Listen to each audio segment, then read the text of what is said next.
सत्य और तथ्य के साथ जब होगी बात, तब पता चलेगा कांग्रेस और आम आदमी पार्टी का क्या है हिट एंड लव रिलेशनशिप।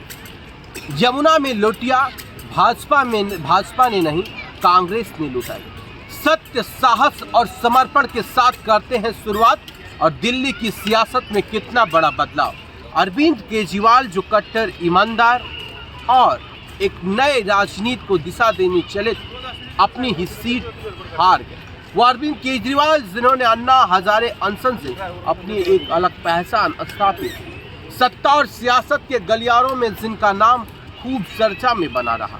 यहीं तक नहीं, लोकसभा में यारी, विधानसभा में कांग्रेस ने उनके साथ कर दी बहुत बड़ी गद्दारी, ऐसा दिल्ली की जनता कह रही है। अब ऐसे में सत्ता और सियासत को समझना बड़ा दिलचस्प हो जाएगा, जहां पर अरविंद केजरीवाल चुनाव प्रचार के दौरान उन्होंने कहा था कि कांग्रेस पार्टी को सीरियस मत लेना, क्योंकि जनता सीरियस लेना उन्हें छोड़ दी।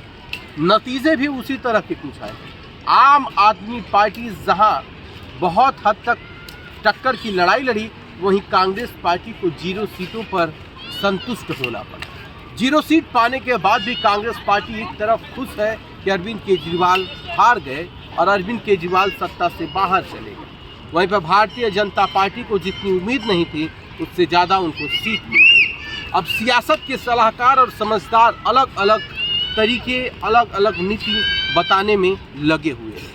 लेकिन अब ये देखना दिलचस्प हो जाएगा, क्या सत्ता और सियासत के गलियारों में संविधान का जो मुद्दा था, अब वो धीरे धीरे खत्म होता हुआ नजर आ रहा है। क्योंकि जहाँ पर जात की राजनीति और संविधान की राजनीति, और एक तरह से देखा जाए तो ऐसा फार्मूला सेट किया गया था, जो देश के खिलाफ बोले या देश विरोधी नारे लगाए, उसे भी अरविंद केजरीवाल ने अपने कई भाषणों में सम्मिलित किया था और कई जगहों पर ऐसी बातें जो सोशल मीडिया पर वायरल हुई थी।